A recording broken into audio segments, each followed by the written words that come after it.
Luke chapter 23, New American Standard Version. Then the entire assembly of them set out and brought him before Pilate. And they began to bring charges against him, saying, "We found this man misleading our nation and forbidding us to pay taxes to Caesar, and saying that he himself is Christ a king." Now Pilate asked him, saying, "So you are the king of the Jews?" And he answered him and said, "It is as you say." But Pilate said to the chief priests and the crowd, "I find no grounds for charges in this case of this man." But they kept on insisting, saying, "He is stirring up the people, teaching all over Judea, starting from Galilee as far as this place." Now when Pilate heard this, he asked whether the man was a Galilean. And when he learned that he belonged to Herod's jurisdiction, he sent him to Herod, since he was also in Jerusalem at that time. Now Herod was overjoyed when he saw Jesus, for he had wanted to see him for a long time, because he had been hearing about him and was hoping to see some sign performed by him.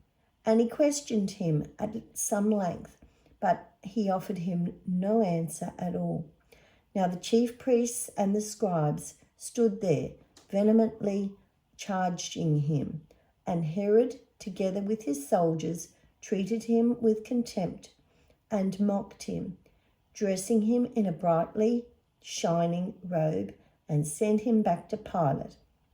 And so Herod and Pilate became friends with one another that very day, for previously they had been enemies towards each other.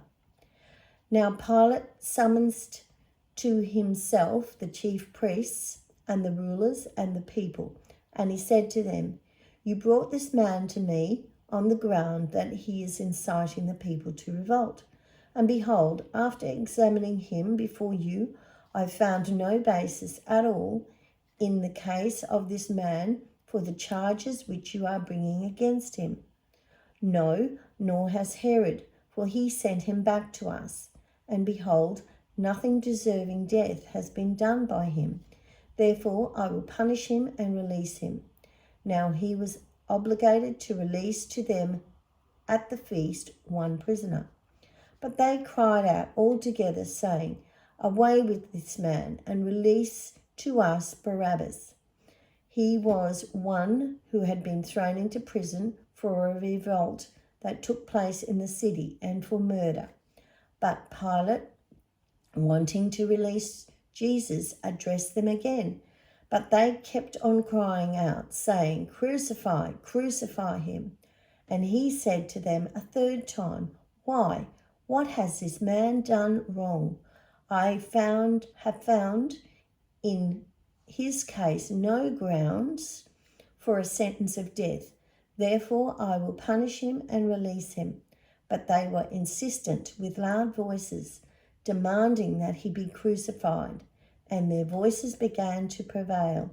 And so Pilate decided to have their demand carried out, and he released the man for whom they were asking, who had been thrown into prison for a revolt and murder, but he handed Jesus over to their will.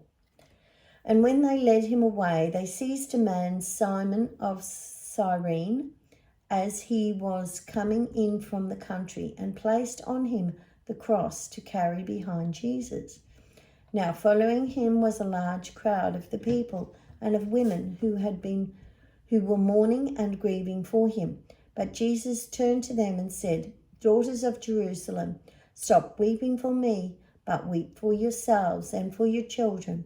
For behold, days are coming when they will say, 'Blessed are those who cannot bear, and the wombs that have not given birth, and the breasts that have not nursed.'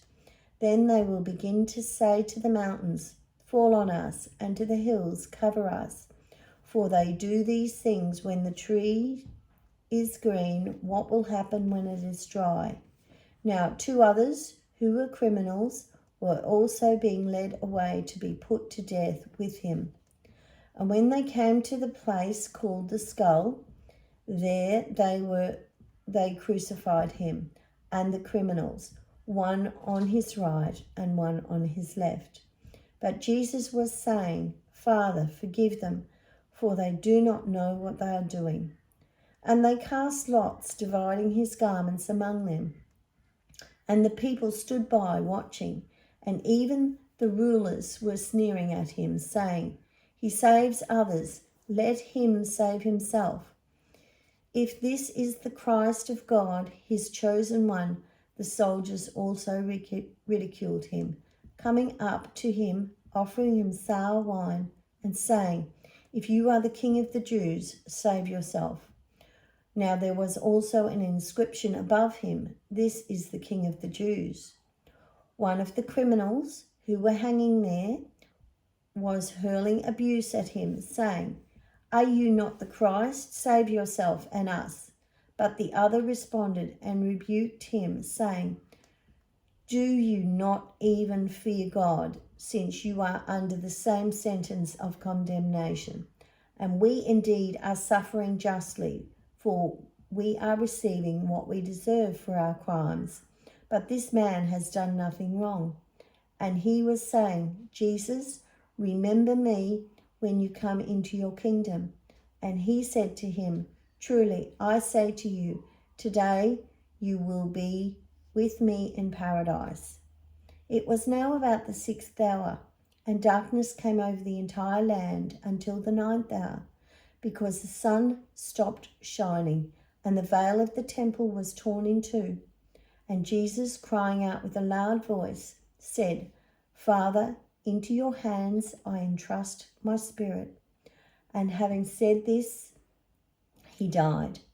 And when the centurion saw what had happened, he began praising God, saying, This man was in fact innocent. And all the crowds who came together for this spectacle, after watching what had happened, began to return home, beating their chests. And all his acquaintances and the women who accompanied him from Galilee were standing at a distance, seeing these things. And a man named Joseph, who was a member of the council, a good and righteous man, he had not consented to their plan and action, a man from Arimathea, a city of the Jews, who was waiting for the kingdom of God. This man went to Pilate and asked for the body of Jesus. And he took it down and wrapped it in a linen cloth and laid him in a tomb cut in the rock where no one had ever laid. And it was a preparation day, and a Sabbath was about to begin. Now the women who had come with him from Galilee followed, and they saw the tomb and how the body was laid. Then they returned and prepared spices and perfume, and on the Sabbath they rested according to the commandment.